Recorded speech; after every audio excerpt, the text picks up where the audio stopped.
जय हिंद साथियों, स्वागत है आप सभी का अपने YouTube चैनल पे। दोस्तों, आज के इस वीडियो में समझेंगे क्लास 12 के पॉलिटिकल साइंस का फर्स्ट चैप्टर, इसका नाम है दो ध्रुवीयता का अंत। दो ध्रुवीयता के अंत के चैप्टर हम समझेंगे किस प्रकार सोवियत संघ की उत्पत्ति हुई और सोवियत संघ का विघटन हो गया। क्योंकि आप सभी ने तो यह पढ़ लिया होगा कि शीत युद्ध के अंदर दो महाशक्तियों की उत्पत्ति हुई थी, जिस तरफ एक तरफ था अमेरिका और दूसरी तरफ था सोवियत संघ, रशिया, जो आगे जाके सोवियत संघ बन गया था। तो इस चैप्टर के अंदर हम सोवियत संघ के बारे में बहुत ही अच्छे से डिटेल में बात करेंगे और लास्ट में ये भी समझेंगे कि सोवियत संघ का विघटन क्यों हो गया। इसमें सबसे इंपॉर्टेंट क्वेश्चन आपके बनते हैं, पहला कि सोवियत प्रणाली क्या है, और दूसरा आपका इंपॉर्टेंट क्वेश्चन बनता है कि सोवियत संघ की विशेषता और सोवियत संघ के विघटन के कारण, जो पेपर में बार बार पूछे जाते हैं। तो बिना कोई टाइम वेस्ट करे स्टार्ट करते हैं अपने 12th क्लास का पहला चैप्टर, जिसका नाम है दो ध्रुवीयता का अंत। दो ध्रुवीयता का अंत का मतलब होता है कि दुनिया में दो महाशक्तियों में से एक महाशक्ति का क्या हो जाना, अंत हो जाना ही दो ध्रुवीयता कहलाता है। और इस दो ध्रुवीयता के अंदर हम सोवियत संघ के बारे में पढ़ेंगे कि किस प्रकार से इसकी उत्पत्ति हुई थी और किस प्रकार से इसका विघटन हो गया। तो अपना 12th क्लास का पहला टॉपिक ये बनता है कि सोवियत प्रणाली क्या है, व्हाट इज सोवियत सिस्टम। तो सोवियत प्रणाली क्या था, तो आप सभी को मालूम होना चाहिए, सन 1917 में रूस के अंदर एक क्रांति होती है जिसे हम कहते हैं रूसी क्रांति। क्या बोलते हैं इसे हम? रूसी क्रांति। तो रूस के अंदर 1917 में क्रांति होती है, इसका नाम होता है रूसी क्रांति। और इस रूसी क्रांति में रूस के जो शासक थे उनको जार निकोलस कहा जाता था। दोस्तों, जैसे अपने यहाँ राजा को राजा बोलते हैं, तो रशियन लैंग्वेज में राजा को जार कहते हैं। तो वहां के जार का नाम क्या था? निकोलस। जार निकोलस का जनता ने बहुत दबा के विरोध किया था। क्यों विरोध किया था? क्योंकि जार निकोलस का मानना था कि दुनिया में सबसे बेहतरीन कोई अर्थव्यवस्था है तो वो पूंजीवादी अर्थव्यवस्था है, और वो पूंजीवादी अर्थव्यवस्था को अपनाने के लिए काफी जोर देते थे। लेकिन वही बात की जाए रूसी क्रांति के अंदर, तो वहां की जो आम जनता थी, वो आम जो जनता थी, ये चाहती थी कि इस देश के अंदर जो है ये समाजवादी अर्थव्यवस्था आ जाए। कौन सी अर्थव्यवस्था आ जाए? समाजवादी अर्थव्यवस्था आ जाए। और इसको लेकर जब जनता ने काफी विरोध किया तो जार निकोलस द्वितीय का क्या हो गया? खात्मा। उसे देश छोड़ के भागना पड़ा और इस क्रांति के अंदर जनता की क्या हुई? जीत। इसके बाद इन्हीं जनता ने मिलकर आगे जाकर एक संगठन बनाया और उस संगठन का नाम इन्होंने रख दिया USSR, जिसकी फुल फॉर्म है समाजवादी सोवियत गणराज्य संघ, union of the Soviet socialist Republic. और यहीं से उत्पत्ति होती है सोवियत प्रणाली की, जो आपका 2 नंबर में कई बार पूछा गया है, सोवियत प्रणाली क्या है। तो आप क्या बोलोगे कि सन 1917 में रूस के अंदर एक क्रांति हुई जिसे हम रूसी क्रांति के नाम से जानते हैं। यहाँ पे राजा जार निकोलस द्वितीय का विरोध हुआ था, क्योंकि ये चाहते थे कि पूंजीवादी अर्थव्यवस्था आ जाए। लेकिन जो जनता जो थी वो समाजवादी अर्थव्यवस्था चाहती थी, इसलिए जनता का जब विरोध हुआ तो उन्हें भागना पड़ा। और उसके बाद वहां पे सोवियत प्रणाली की स्थापना होगी। और सोवियत प्रणाली में एक ही पार्टी का वर्चस्व रहा था, जिसका नाम है कम्युनिस्ट पार्टी। इस पूरी प्रणाली को ही सोवियत प्रणाली कहा गया, जो 2 नंबर में आता है। और इन सभी को हाथों हाथ लिखते चलना और खुद के नोट्स बनाना, क्योंकि वो बेहतर तरीके से तुम्हें याद रहेंगे। तो सोवियत प्रणाली समझ में आ गया आपको। अब आगे बढ़ते हैं इस चैप्टर के सबसे मोस्ट इंपॉर्टेंट टॉपिक, जो पेपर में 5 बार कईयों बार आया मिड टर्म में। मिड टर्म में तो गारंटी है, मिड टर्म में तुम्हारा गारंटी है, फिक्स है, 5 नंबर का तो पूछेगा ही पूछेगा। तो ये टॉपिक काफी इंपॉर्टेंट हो जाता है, तो छोड़ना मत, ध्यान समझना। क्वेश्चन ये आएगा कि सोवियत संघ की विशेषताएं क्या थी कि इसके अंदर 15 देश शामिल हो गए। तो पता है ना 1917 में जो रूसी क्रांति हुई थी, इस रूसी क्रांति के बाद यूएसएसआर की स्थापना हुई थी और इस यूएसएसआर के अंदर टोटल 15 देश शामिल हो गए। अब ऐसे कौन कौन से कारण थे, वही उसकी विशेषता कहलाती है। तो इसकी सबसे पहली विशेषता ये थी कि मजबूत अर्थव्यवस्था था। सोवियत संघ की सबसे पहली विशेषता यही थी कि इसके पास कौन सी अर्थव्यवस्था था? सबसे मजबूत अर्थव्यवस्था। उस समय अमेरिका को छोड़ दिया जाए, तो दुनिया की सबसे मजबूत अर्थव्यवस्था किसी की थी? तो वह सोवियत संघ थी। इतनी मजबूत अर्थव्यवस्था थी कि एक छोटे छोटे पिन से लेकर बड़ी से बड़ी कार तक सब इस देश के अंदर ही बनता था। तो जाहिर सी बात है, जब सब चीज made in by Soviet union होगा तो उसकी अर्थव्यवस्था का उत्थान तो बहुत बड़े स्तर पे होगा। दूसरा, मजबूत करेंसी, यानी कि मजबूत मुद्रा। सोवियत संघ की मुद्रा की बात करें तो उस समय सोवियत संघ की मुद्रा का नाम था रूबल, जो इंटरनेशनल लेवल पर अमेरिकन डॉलर क्या दे रहा था? टक्कर दे रहा था। तीसरा, हाई एडवांस टेक्नोलॉजी, उन्नत प्रौद्योगिकी। अब कह सकते हो कि सोवियत संघ की संचार प्रणाली, उस समय सोवियत संघ की जो संचार प्रणाली थी वो काफी उन्नत और हाई किस्म की थी। इतनी उन्नत थी कि दूर दराज के इलाकों को कम्युनिकेशन के माध्यम से जोड़ देता था। उस समय दुनिया का सबसे बड़ा देश जो था सोवियत संघ ही था। जब सोवियत संघ 15 देशों में टूट जाता है तो सोवियत संघ का सबसे बड़ा देश बनता है रूस, जो आज भी दुनिया का सबसे बड़ा देश है। तो 15 देश और ऐड कर दो तो कितना बड़ा देश हो जाएगा। लेकिन इतना बड़ा देश होने के बावजूद भी ये दूर दराज के इलाकों को आपस में कम्युनिकेशन के माध्यम से क्या करते थे, जोड़ देते थे। तो कहीं ना कहीं सोवियत संघ की टेक्नोलॉजी काफी एडवांस थी, जिस वजह से बहुत सारे देश सोवियत संघ में शामिल होने की जिद करते हैं, जो उसकी विशेषताओं में आता है। फिर चौथा सबसे प्रमुख विशेषता है इसका प्राकृतिक संसाधन। सोवियत संघ के पास प्रचुर मात्रा में प्राकृतिक संसाधन थे, जैसे कि बात की जाए कोयला, पेट्रोलियम, प्राकृतिक गैस और यूरेनियम के बहुत सारे, किसके, यूरेनियम के बहुत सारे क्या थे, भंडार थे। यूरेनियम कोई आम पदार्थ नहीं होता, इसे भविष्य का ईंधन या आशा का ईंधन भी कहा जाता है। और एक ऐसा पदार्थ है जो बिजली में इस्तेमाल होता है। जैसे आप मेरे हाथ में देख रहे होगे पेन, अगर इतना बड़ा यूरेनियम दिल्ली सरकार को दे दिया जाए तो दिल्ली सरकार 24 घंटे तक पूरा 1 महीने लगातार दिल्ली को बिजली सप्लाई कर सकती है, इतना पावरफुल होता है। और इसी यूरेनियम से परमाणु बम भी बनाया जाता है। तो यूरेनियम की भंडार काफी ज्यादा थे किसके पास, सोवियत संघ के पास। और सबसे महत्वपूर्ण आता है, सबसे जो अलग करता है सोवियत संघ की विशेषताओं में, वो है न्यूनतम जीवन स्तर, मिनिमम लाइफ स्टैंडर्ड। इसके अंतर सोवियत संघ की सरकार ने यह सुनिश्चित किया कि कोई भी देश जो हमारे अंदर शामिल है और इनके यहाँ कोई बच्चा जन्म लेता है तो उस बच्चे की शिक्षा, स्वास्थ्य और रोजगार तक की गारंटी किसकी होगी, सरकार की होगी।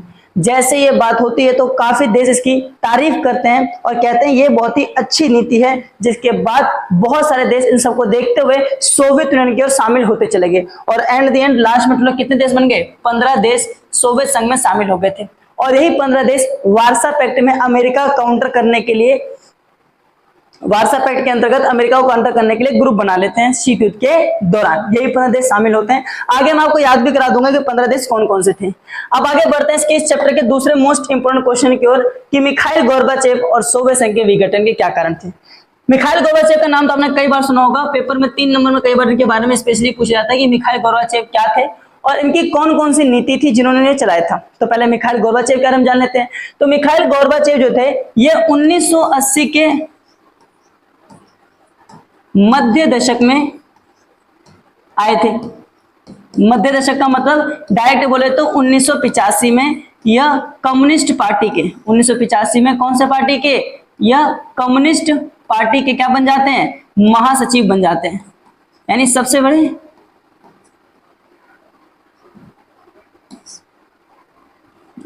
क्या बन जाते हैं, महासचिव बन जाते हैं। और जैसे महासचिव का काम ये होता है कि पूरी कम्युनिस्ट पार्टी को देखरेख करना कि सही से काम कर रहे हैं या फिर नहीं कर रहे हैं। तो जैसे ही महासचिव बन जाते हैं तो उसके बाद वो बहुत सारी नीति चलाते हैं, किसको लेकर, सोवियत संघ को लेकर, कि वो देखते हैं यार मेरा जो देश है वो काफी पिछड़ गया है, काफी कमजोर हो गया है, काफी पिछड़ भी गया है। तो इसको मैं किस तरीके से उत्थान कर सकता हूँ, इसको मैं किस तरीके से आगे बढ़ा सकता हूँ, उसके लिए वो बहुत सारी नीति चलाते हैं।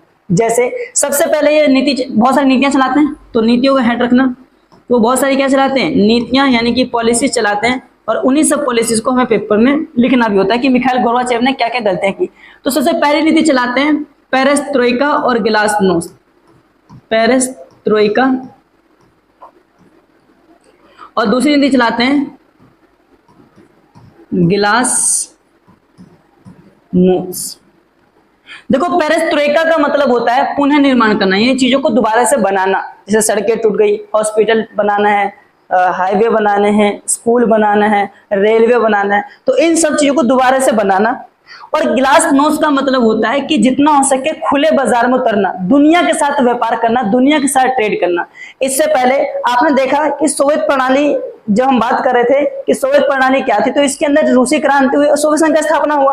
और सोवियत संघ की विशेषता ये थी कि प्राकृतिक संसाधन थे, लेकिन इस प्राकृतिक संसाधन का वो ट्रेड करते कहाँ थे, सिर्फ आपस के देशों के साथ करते थे। तो जाहिर सी बात, अगर सिर्फ 15 देशों के साथ ट्रेड किया जाए तो उतनी अर्थव्यवस्था का उत्थान नहीं होगा, उतना पैसा नहीं कमाया जाएगा।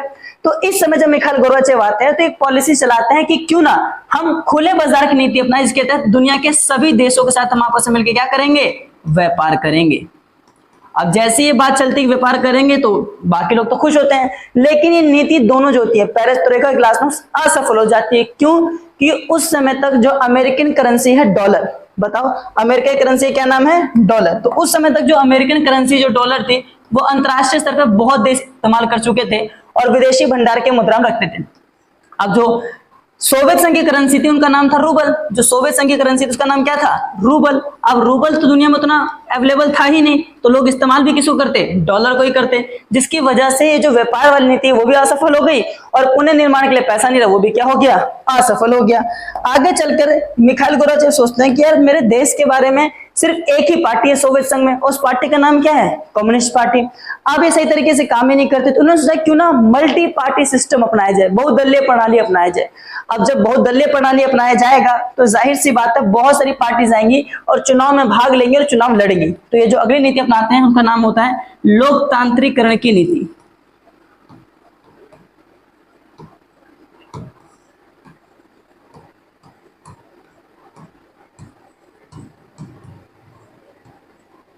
वो क्या अपनाते हैं अब की बार? लोकतांत्रिकरण की नीति। और जैसे ही नीति अपनाते हैं उसके बाद तो इनके पार्टी में इनका ही विरोध हो जाता है। क्यों विरोध हो जाता है? क्योंकि अब ध्यान समझना कि जो कम्युनिस्ट पार्टी थी, कम्युनिस्ट पार्टी अकेले सोवियत यूनियन में राज करता रही थी 1917 से।